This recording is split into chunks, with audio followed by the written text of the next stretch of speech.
Everyone, I hope everyone is doing very well. So I hope the audio and video is clear to everyone. Good morning everyone, and let me know if the audio and video is clear to everyone. Good morning. It's around 10:05 a.m. in the morning, and we are at Insights IAS.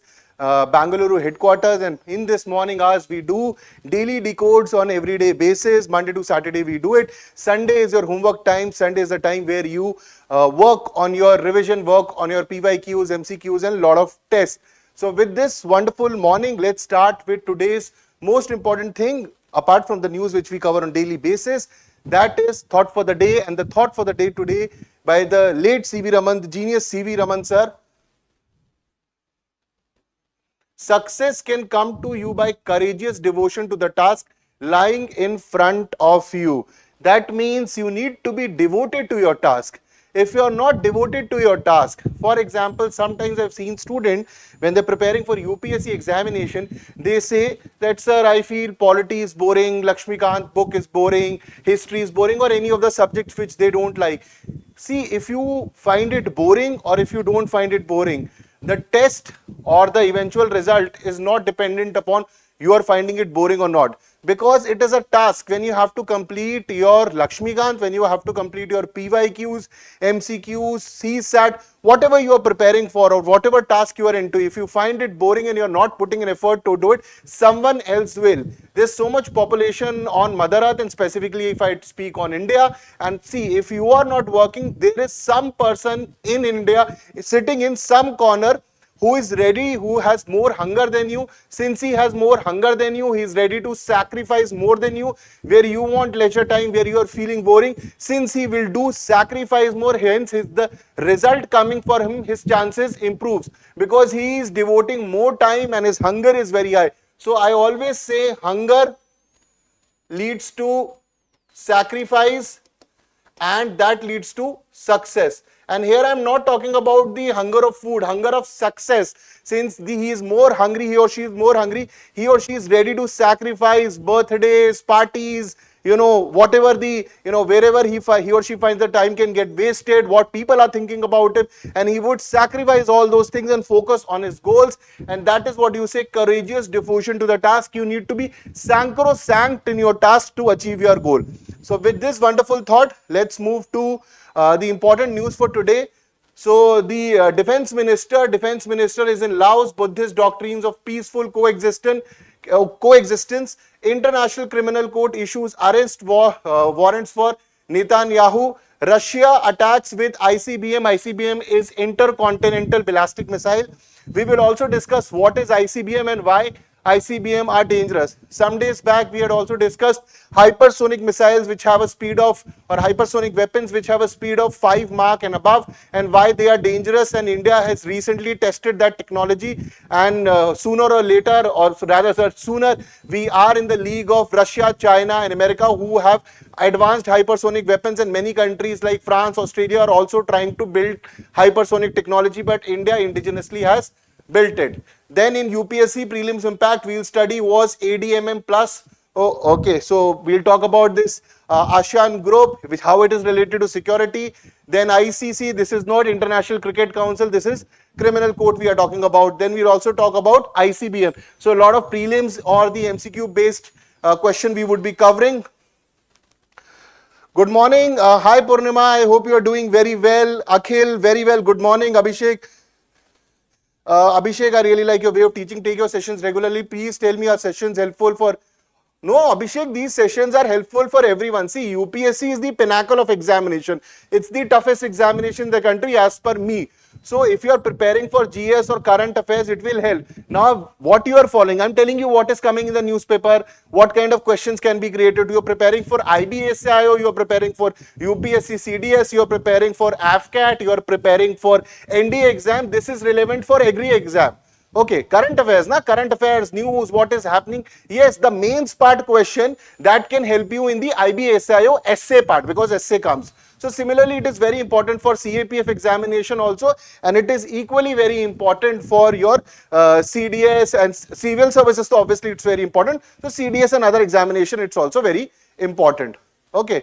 So wonderful. Then we have Gautam Adani faces 5-count criminal indictment in US.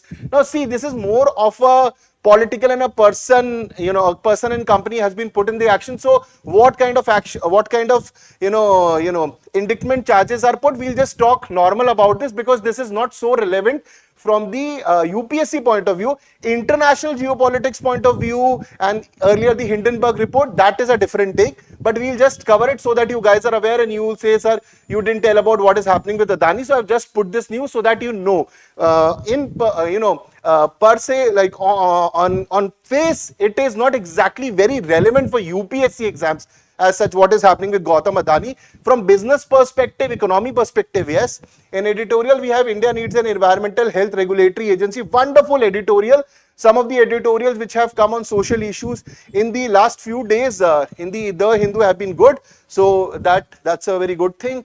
And rest we'll follow what we follow. So Gautam Adani, we'll complete this because this is a small news. Gautam Adani indicted in US over charges of bribery and security fraud.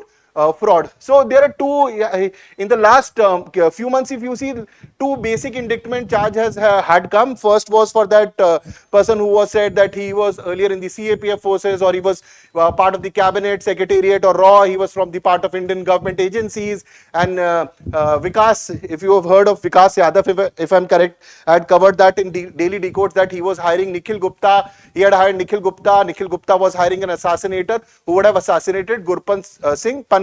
So indictment charges were put against him and his, by FBI, and his photo in army camo was all in the newspaper. So that was one indictment charge. So indictment charges means a written charge has been put against you. It does not prove that you are guilty. It is only accusing of you. So it outlines the alleged violation. It has supporting evidence and legal framework under which charges are being brought. But it does not mean that that you are convicted. You still have the right to go against it in the court. So that is what indictment means. Indictment is a very important word because twice it has been used. One is against Gautam Adani and the members of his company and other people, and previous to that, the assassinators of Gurpant Singh, alleged assassinator of Gurpant Singh Pannu, the Kharistani mastermind and terrorist, whatever you want to call him.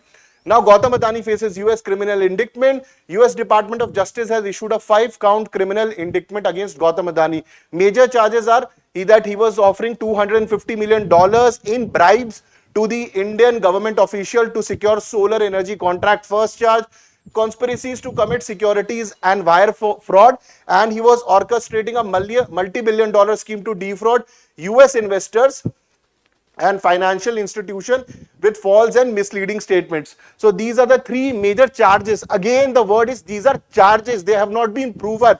So these are charges. Even earlier when the Hindenburg reports had come, eventually we got to know that there is hardly any reality in that. Whatever came in the papers I'm talking about, and for some time his shares had dipped, but later on they had picked. But this news has not been good for the Gautam Adani group. So even the US Security and Exchange Commission, that is SEC, has filed a civil complaint against Gautam Adani, Sagar Adani, head of Adani Energy, and Cyril Cabanas of Azure Power Group. So what is the impact? Obviously, economically, it would have a bad impact for them.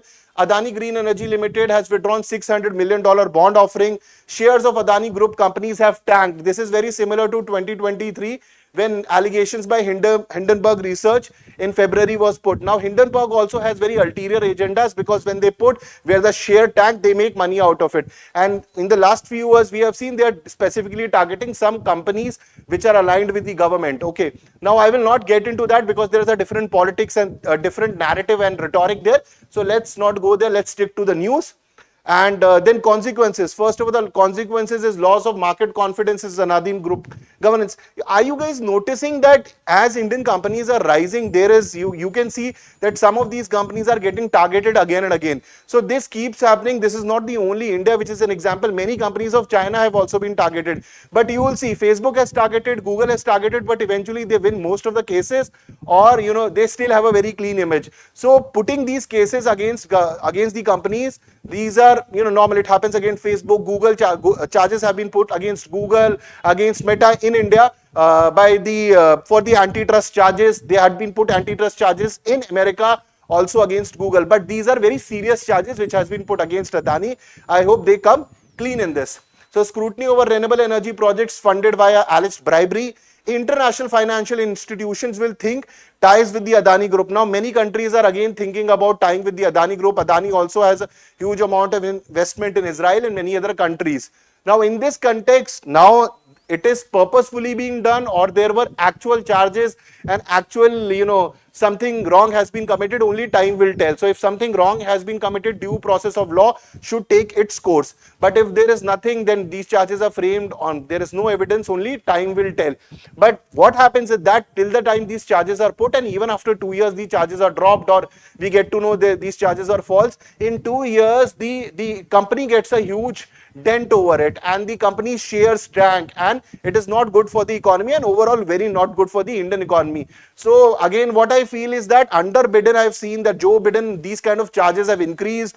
And what Joe Biden is also doing in Ukraine, giving them those ATACMS, which is, missiles with 300 kilometers. So what I feel is that the relationship between America and India in terms of this, and what Biden is doing in Russia and Ukraine, he is kind of creating, vomited atmosphere when Donald Trump will take place. So first he will need to clean this vomited atmosphere, make it clean, and then work. So I personally feel that there might be an agenda behind this, because multiple companies, not multiple companies, 2 incidents are coming like this. But obviously, this is my opinion. Time will tell what exactly comes out of it. Let's go to the next news. Good morning, good morning. Yes, Abhishek, it would be helpful in those also. So, world should embrace Buddhist doctrine to resolve conflicts, Rajnath Singh. So, Defense Minister Rajnath Singh, since the ADMM plus meeting was going, so where defense ministers are there, so he had also met the Chinese counterpart Dong Jun in Vientiane and Laos. And again, I've covered earlier in Daily Decodes, External Affairs Minister had met Wang Yi. Now, Defense Minister is meeting the counterpart of China. He's meeting this person, his name is Dong Jun. Okay, very easy to remember, Dong Jun.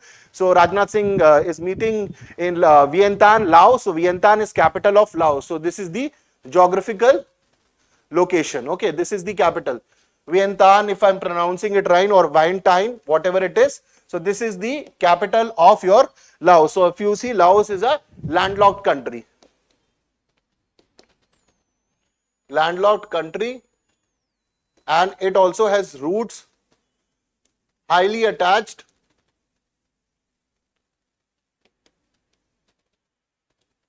with Buddhism. Okay. Now, so the defense minister has also already met the counterpart of China. Again, the same things. We will move from de-induction to de-escalation to disengagement, disengagement to de-escalation to de-induction, and finally the normalization of ties. So what is disengagement? So disengagement is that, for example, I've explained it again. So for example, if this is the border and there are 1,000 Indian army troops and 1,000 Chinese troops. Obviously, this is a hypothetical number of troops are so 1,000 Chinese and 1,000 Indian troops. Okay, they are standing very near. So they will move. For example, they will move say 5 kilometers behind. They will also move 5 kilometers behind. So this is disengagement. Okay, this is disengagement. The next steps comes de-escalation. Since there are 1,000 troops, they will say, okay, we would be removing 500 from each side. So 500 gone from this side. Now 500 gone from this side, and both sides can verify. So this is de-escalation, and it also has the conflict of spectrum into it. Now the last step would be de-induction of troops, that they would be completely removing these troops, and and then it will lead to normalization of ties. So this is a very simple way I'm telling you. I've also already told you de-escalation also has conflict of spectrum. So again, I'm explaining to you because these talks are going on, the visa talks are going on, and apart from visa talks, Kailash Mansarovar Yatra talks are going on, direct flights talks, and journalists coming from each side. These talks are on the way. Let's see what happens. But again, when you talk about China, you have to be cautiously optimistic. I keep on repeating this term, cautiously optimistic with China. And I always say it is a dragon with a forked tongue. Okay, with a forked tongue. So we need to be cautious about it. Now let's talk about the static part. What is ADMM plus? It is a platform comprises 10 ASEAN nation, the 10 standard ASEAN nation plus 8 more dialogue partners, that is India, China, Australia, Japan, New Zealand, Republic of Korea, Russia and United States. When I say Republic of Korea, I am talking about South Korea, not North Korea, okay, South Korea. So it is the highest defense consultative and cooperative mechanism in ASEAN.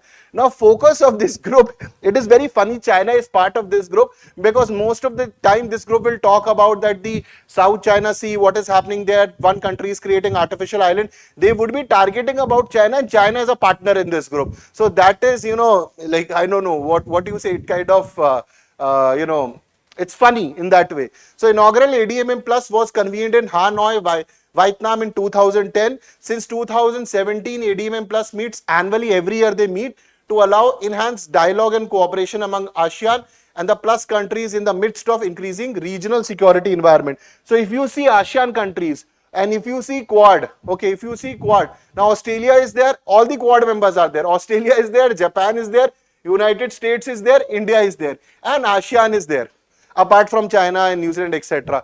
Main problem country in Indo-Pacific is which country? China. So China is a member, they never take names, but when it comes to regional security problems, the focus is always China, because China is trying to stop the free sea lanes of communication, free sea navigation, it is creating artificial islands, it keeps harassing Philippines sea boats, petrol boats and other country boats, okay, and basically China claims that entire South China Sea belongs to them. In this, the defense minister also spoke about that we need to follow something called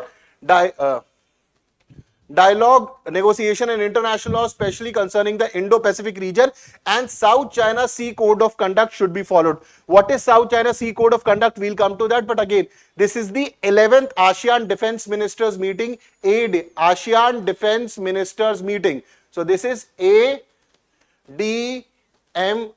plus. Plus why? Because you have 8 members, ASEAN plus 8 dialogue partners. India's defense minister emphasized the relevance of Buddhist doctrines of peaceful coexistence, and Laos has a very important relation with Buddhist thought process and Buddhist thinking. And again, why Buddhist? If you remember that even in last few daily decodes, this Buddhist term had come again because there was an international conclave on Buddhism, and again it was a conclave which was happening in India, and India was again talking about you know, why Buddhist thought process is important specifically in resolving global conflict and challenges and peaceful coexistence.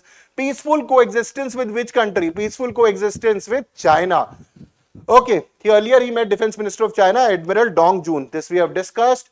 So message to the world, embrace the Buddhist principles, conflict and address challenging the establishment world order. So an IR question can also come in which it can talk about that what are the Buddhist principles which can be adopted in resolving the current crisis or the ongoing crisis. So it can come, so you need to add some principles of Buddhist thought process and categorically apply them in your answer. So it would be a part of history is there and a part of application of that historical thought into the current international geopolitics. So that can be a good question which can come.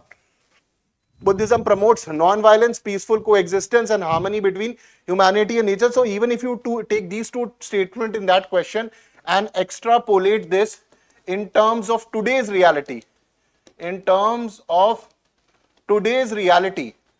your answer would be done. So this is a good UPSC question which can come. Relevance to Laos, it's a nation deeply rooted in Buddhism principle, serves as an apt host for peace and cooperation. Hence, it has been chosen. Core principles, India's role in Indo-Pacific. I think this we have covered in daily decodes almost. Yesterday we were also discussing UNCLOS. Yesterday we were discussing almost, because we were talking about India-Australia, that Renewable Energy Pact we were talking about, and Comprehensive Economic Agreement also we were talking about that India and Australia wants to do in future. Prime Minister Anthony Albanese of Australia and Indian Prime Minister Modi had met in the sidelines of G20 at Rio de Janeiro, Brazil, and they were again talking about this Indo-Pacific problem. Every now and then this news comes. Every now and then. See, if this is continuously coming, it will eventually come in the UPSC examination also. A map-based prelims question can come. Definitely international geopolitics question can come, because it's the country, India and the other countries are focusing. So freedom of navigation should be there, unimpeded law commerce, international law should be followed, UNCLOS should be followed. I had already explained to you that this UNCLOS stands for United Nations Convention on Law of Sea. It came in 1982. It focuses on comprehensive regime of law and order in world ocean, how trade should work, and no country can stop it. Okay, so this I had covered yesterday, now it is coming today. That shows the importance of UNCLOS coming again and again. Okay.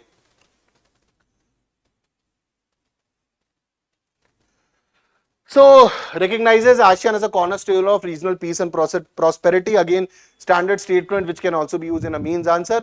Code of conduct for South China Sea. This is what the defense minister has told, that we need to follow the code of conduct. Now these are certain terms. It can come as a prelim question. What is the code of conduct for South China Sea? 1, 2, 3 pointers. Which of them are correct, right or wrong? Or it can also, you can also add them in a mains question if needed. So India supports a code that protects legitimate right and interest of non-participating nations also, who are not part of this group but they can be affected. The code must align with international legal norms. What is the international legal norms? UNCLOS. What is the international legal norms? That you cannot go and say, okay, it's what China says, South China Sea. In South China Sea, they draw 11 dash, this 11 dash line, and all islands are mine. Then after 11 dash line, they went to 9 dash. Okay, they went to the map, say 1, 2, 3, 4, 5, 6, 11, 5, 6, 7, 8, 9, and all these islands are mine. Be it Spratly Islands, Parcel Islands. This is what China has done. They've created artificial islands. Once they create artificial islands, then they say the next 200 nautical miles of exclusive economic zone belongs to me. Because South China Sea has a lot of rare earth minerals, which would be very important for the coming technology age in terms of battery, semiconductors and others. And that is why China wants to take over South China Sea. And it is a hypocrisy that they say that if a name comes, if Indian Ocean has the word India, it does not belong to in the word Indian Ocean, the word India comes, that does not mean Indian Ocean belongs to India. India nevertheless never says this. But on the other hand, in South China Sea, the word China comes, they actually believe that the South China Sea belongs to them. So this is the biggest hypocrisy of the China and their government. Okay. So comments were made amid rising tension over China's claim in South China Sea. Further on border dispute, defense minister stressed the importance of open communication, trust, understanding, cooperation and sustainable partnership. Now please understand these words: trust, understanding, cooperation. These were the exact words: mutual trust, respect, cooperation, which was used by Prime Minister Modi when he met Xi Jinping at 16th BRICS summit in Kazan. Same words being used. Again, external affairs minister, same words: trust and mutual trust, mutual respect, understanding, cooperation. When we use these words, see, all these countries majorly they are cooperating with each other. The country which shows trust but later on they'll put a knife behind your back, that is China. They have done this in Galwan. 18, the Prime Minister Modi was in Wuhan for a summit, informal summit. 19, Xi Jinping was in Mamlapuram in India for an informal summit. It looked like India and China are going places. And 20, we actually went places. We went to Galwan, where many of our soldiers were killed in actions, and obviously many of the Chinese did so. It happened with them. So this is code of conduct. Strengthening ties with ASEAN, historical and cultural bonds. Quoting Rabindranath Tagore, DM highlighted the deep historical ties between India and Southeast Asia. India's Act East policy. Now Act East policy started in 2014. Before that, it was Look East policy. So Act East policy is more, so it's said that the Look East policy was very passive in nature. Act East policy is very active in nature. So to implement Act East policy, it's also very important that the Myanmar, what is in Myanmar, the military problem which is going on, military junta versus rebels, that needs to be resolved, because Myanmar is our route to the ASEAN and it is the route to our Act East policy. So we have, a decade has passed. 2014, it started 2024. We are also celebrating 10 years, or rather have completed 10 years of Act East policy also. And we have said we enforce a trusted friend of ASEAN. Economic and strategic importance, ASEAN region is dynamic, serving as an engine of trade, commerce and cultural exchange. When it comes to ASEAN, in terms of trade, it is important. Cultural identities are very common, and the focus of the current government on the Southeast Asia, even for that matter, Northeast, is a lot. Manipur is definitely an aberration. Manipur, we have covered a lot. And again, I've told that I've been very critical, not me, everyone has been very critical of the central and even the state government in resolving the Manipur issue. Why I'm talking Manipur? Because Manipur shares the border with Myanmar, and then you have got the problem of cookies, opium, and the illegal migrants and whatnot. On climate change and defense, interlinkages between security and climate, again, the defense minister and the rest of the minister, they spoke about that we need to focus on climate change.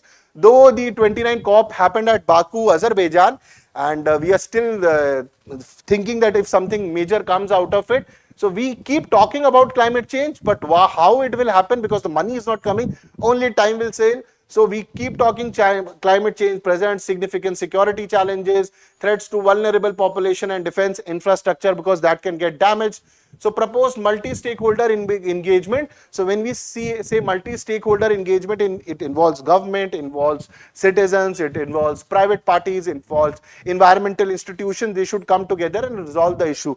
So India's vision is strengthening resilience to climate change in the defense domain, collaborating nations to address climate-induced disasters effectively. Because if you see this ASEAN region, many of the countries lying on the Pacific Rim, so the problems of volcanoes are there, and most importantly, problem tsunami, and which if we see Southeast Asia, the problem of tropical cyclones is increasing like anything. If you see last 2-3 years, number of tropical cyclones have increased. Even in the 2024 mains, there was a question on tropical cyclones. Now coming to this ASEAN defense, the prelims question, plus ADMM plus consists of 10 ASEAN, 8 correct. India supports the South China Sea Code of Conduct provided it aligns with international law. ADMM plus platform initiated in 2020 to enhance, not 2020, it was initiated in 2010. So A is correct, 1 and 2 statements are fine. Let's go to the next news, and this is your mains question which you can go. So again, see if in this one, again, significance of India's emphasis on Buddhist doctrine, India's approach to the Indo-Pacific during the ADMM plus meeting. Now let's move to the next news.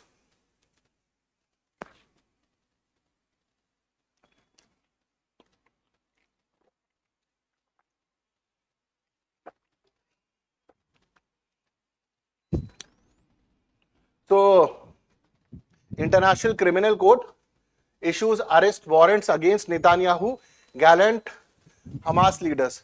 So, question to everyone, is International Criminal Court a UN body? Tell me, it is a UN body? Yes or no? Just yes.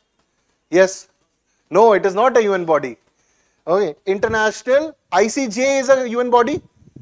ICJ, International Court of Justice, that is the UN body. This is not a UN body. Okay, so ICC, this is not a UN body. So now you have a prelims question. Okay, this is how it comes. Now on face it looks like it is a news related to Netanyahu, but this is how the prelims part of the question would come out.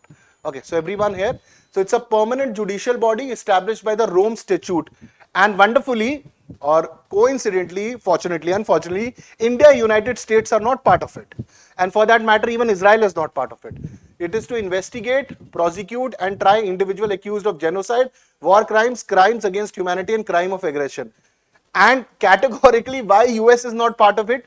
If US becomes part of it, more than 50% of United States president would be under the crimes because of International Criminal Court, because what George Bush did in the Iraq in terms of weapons of mass destructions, many would be, for that matter, even Barack Obama, who was given a Nobel Peace Prize, and everybody today question why was he given a Nobel Peace Prize? In terms of the Iran deal, it was broken, and lot of problems was there with the Iran nuclear deal, because even after the JCPOA, that was called Joint Comprehensive Plan of Action, that was Iran nuclear deal, still Iran was working on its nuclear projects. But anyways, keeping that aside, and the number of wars and number of troops had increased in Obama times, but again the peace prize was given. So there are a lot of politics around there, so let's not go there. But anyways, if the International Criminal Court, US becomes a member of it, many of its president and many defense secretary and ministers will, a lot of case would be put against them. So it focuses on genocide, war crimes, crime against humanity, crime of aggression, imposes prison sentences upon individuals who are found guilty of such crimes. Code founding treaty, Rome Statute was adopted in 1998 and code began working in 2003. Now, headquarters in Hague, Netherlands. Which are not member? US, China, Russia, India, and for that matter, even Israel is also not a member of this. Okay, now for these are not a member of it, so obviously its rulings are not applying. 123 nations are state parties to Rome Statute, recognizing IC's authority. Notable exceptions are there. Now, what do you find common thing between US, China, and Russia? US has, they have done wars for oil, they have done dictatorship has been put, what CIA has done, what is Russia doing in Ukraine and in the past, and if you see what China has been doing in the recent 20 years. So if these three countries are there, I think, ICC would be first putting cases against Putin. Obviously, cases have been put, but if it becomes member, something gets mandatory on that part. The court is funded by contribution from the state parties and by voluntary contribution from NGOs and corporations. Unlike the International Court of Justice, which is part of UN, it is the principal judicial organ of United Nations, which hears disputes between states. ICC handle prosecution of individuals. So when it comes to International Court of Justice, so in that different countries can also come and they can fight. But when it comes to International Criminal Court, first of all, it is not a UN body and it focuses on individual. And that is why it has put charges against Netanyahu, his former defense minister, and Mohammed Deif. Mohammed Deif was the person who had, planned the entire October 7, 2023 deadly Hamas attack on the Israelis. Okay, so for us, the most important part was this prelims or the MCQ related part. Obviously, this is more of a follow-up news. I don't think so. Benjamin Netanyahu, he really cares about this. He has not cared about anything what International Criminal Court say. He doesn't even care about United Nations. So he had put person non grata on that Guterres, that he cannot enter Israel. United Nations General Secretary, he did it. So do you think Benjamin Netanyahu, this will matter for him? So International Criminal Court issued arrest warrant against Netanyahu, Defense Minister, former Defense Minister Yoav Gallant. The irony is that this Yoav Gallant, he has been fired by Netanyahu because he was not listening to Netanyahu, because he was talking about that we need to put the ceasefire and get our hostages back. Now irony is that he has got fired also, and International Criminal Court has put a case against also, so when your bad days are ahead, this happens. So Hamas military leader Mohammed Deif accusing them of war crimes and against humanity in the 13-month Gaza war, and it is still going. Decision has sparked global reactions. The Americans are, as usual, supporting the Israel stand that Israel has the right to fight it out. Netanyahu said this is anti-Semitic, calling it false and absurd. What is anti-Semitic? Anti-Semitic is anti-Jew. Okay, so whenever you heard this word anti-Semitic, it means that the views which are being expressed, those are anti-Jews in nature. Okay.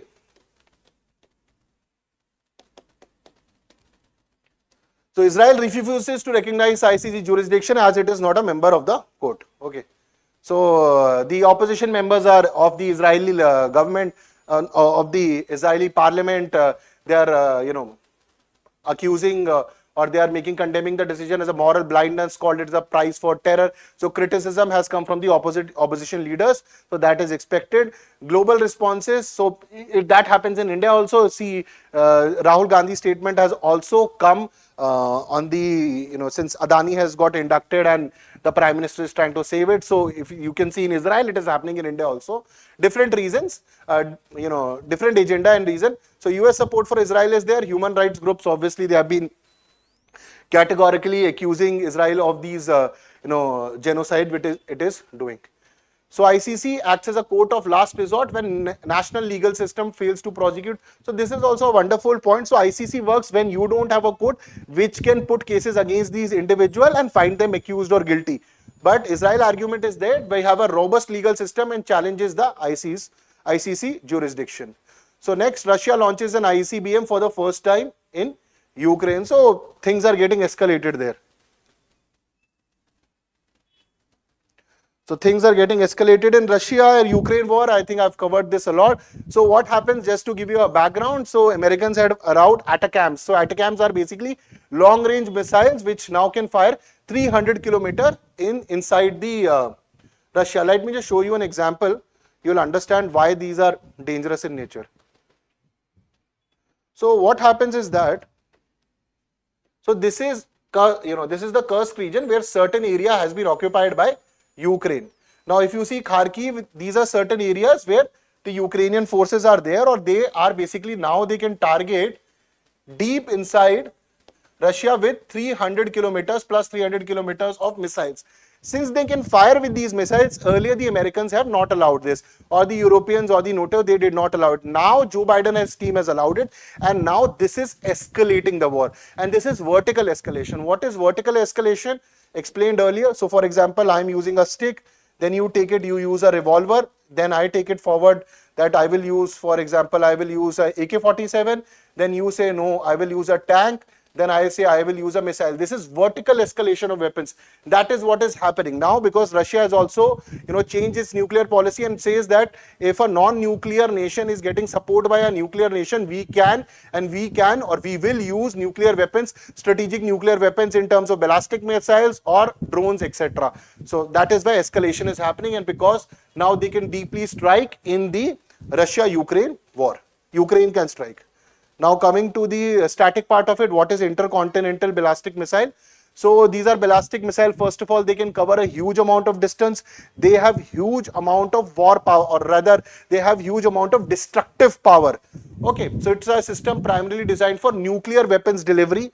They are powerful and destructive weapons capable of traveling vast distances at incredibly high speeds. Obviously, they are not as fast as hypersonic missiles or weapons which are 5 Mach and above.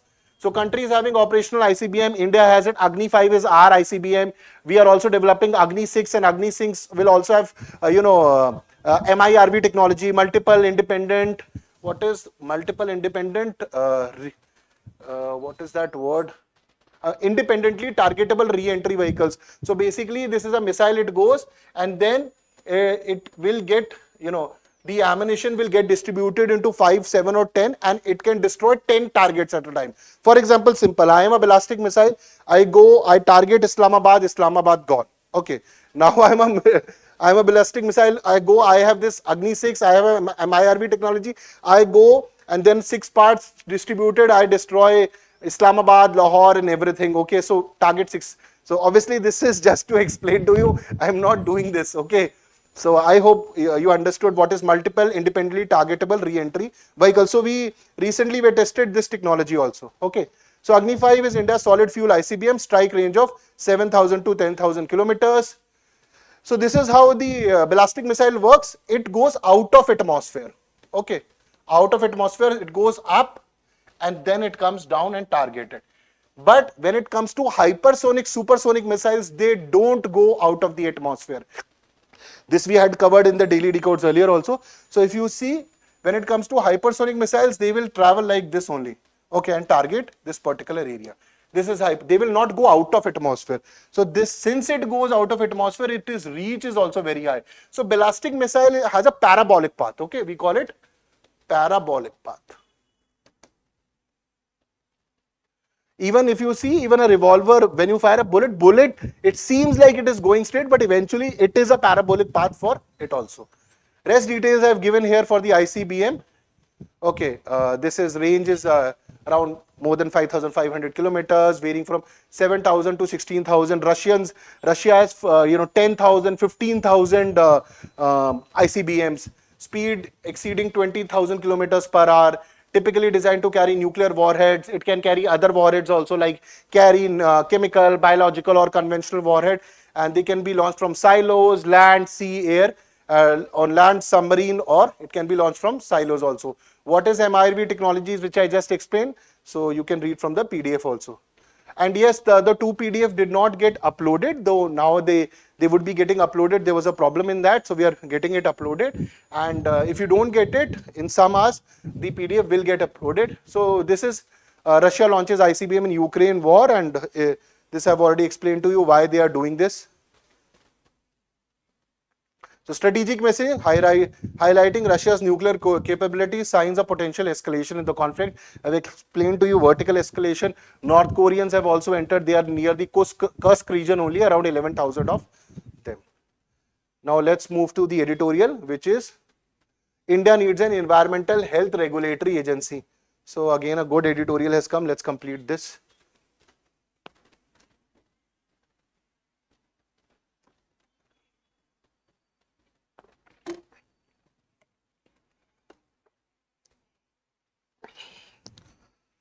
So, India faces an urgent need to address growing environmental health challenges. I don't need to explain what is happening in North India right now. So, Delhi has become a gas chamber. So, in Delhi, doctors are telling that if you have money or if you have anything, please leave Delhi and stay in any other city. So, like me, I've also come to Bangalore, okay, because I want to live.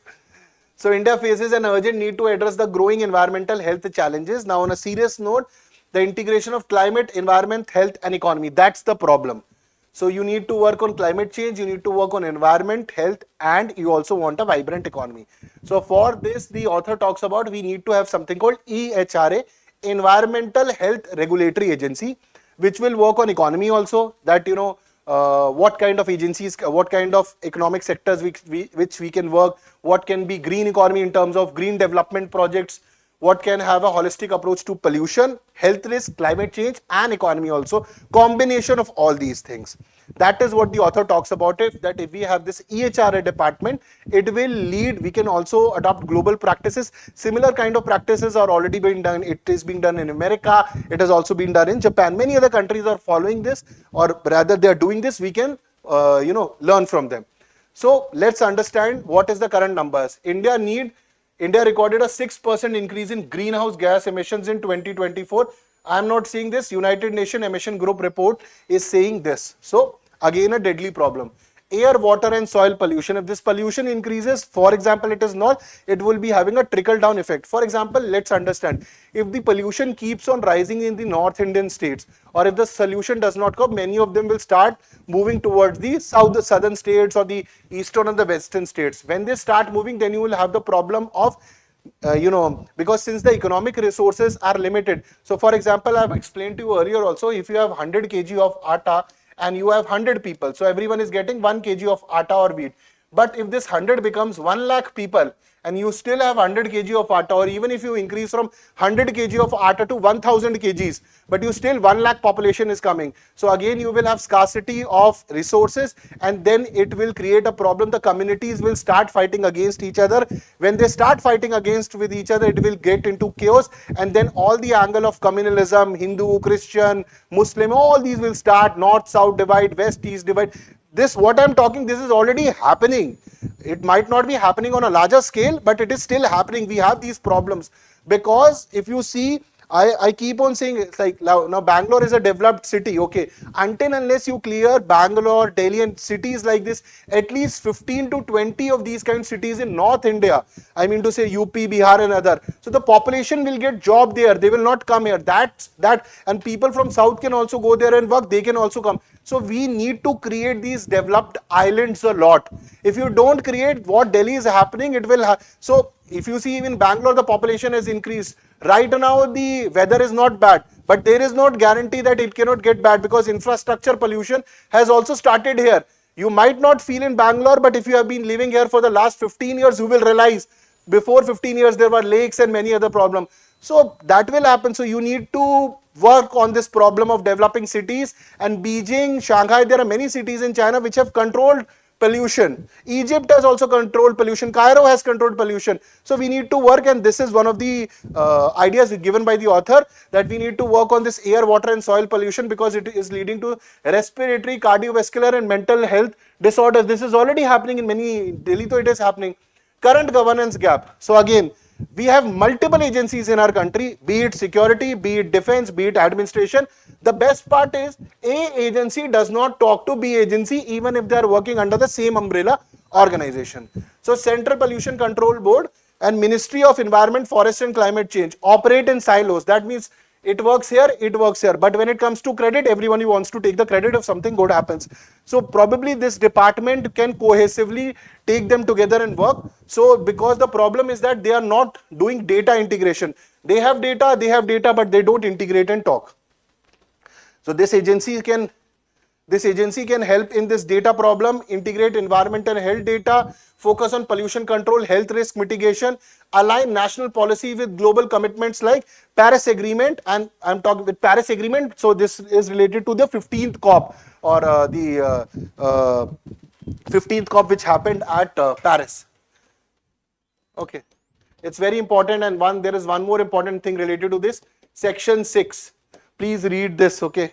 It's important, that has come in exam earlier also. Sustainable development goals. Now, sustainable development goals will get over by 2030. Hardly anything would be achieved. I'm telling you, you will get a fancy name in 2020, 30, 2031 to or 2030 to the next 15 years. Why I'm telling you this? Because in 2000 you got MDG, which got over in 15. Then you got a new name, new goals. Then you got SDG. Then a new goal will come with 19, 20 more goals and more syllabus for UPSC aspirant. So syllabus is increasing.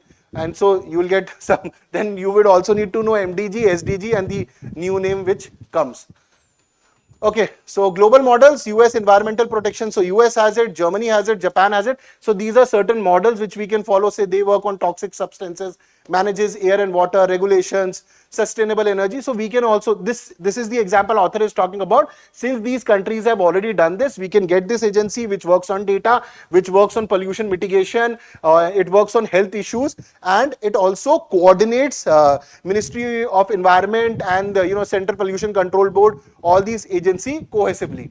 Evidence framework, commission researches on India specific channel. Okay, one more important thing, if this agency will come, it will specifically look into what are the problems specific to India. So it can be your vector-borne diseases, viruses, heavy metal exposure, climate change effect on health, health impact assessment into urban and infrastructure projects. When you do, it means health impact assessment. So when infrastructure projects are happening in Delhi, so what amount of pollution is coming out, and this amount of pollution in terms of PM 2.5, PM 10, how it would be affecting the population there. It is already affecting. So you will allow a project on the basis how it will affect the people in long term. You create a project and it is generating good money, but number of people are dying because of health problem will not solve your case. So counter concerns about regulation hindering growth by promoting green innovation, clean technology, renewable energy, standard lines which we use, align economic policy with sustainable practices, which is good for the future, creating green jobs, supporting long-term financial resilience. So green jobs, again projects which work in the green technologies, project which is good for the future generation also. Public involvement and education, empower citizens through campaign on environmental health, foster bottom-up accountability. Again, this is a word which you can use in your UPSC answers a lot. And also essay, bottom-up accountability, not top-down approach, bottom-up accountability. That it also means talking about devolution of power, that is help of local bodies, NGO and journalists. When I say top-down approach, it is like the central government, the executive agencies, state government, then their executive agencies, etc. But when it is a bottom approach, because reality lies in the bottom, reality lies on the ground. So it should go from bottom to up. Challenges, industries might, they may oppose stricter regulation, bureaucratic inertia might be there, they are not slow in implementation, there is a problem of red tapeism which can happen. So clear framework for interministerial, and if a new agency comes, certainly when a new agency comes, there are hiccups in the cohesiveness, but over a period of time that can be resolved. Regional variation, India's diverse geographic necessitates localized interventions, which we have I spoken about the vector-borne diseases.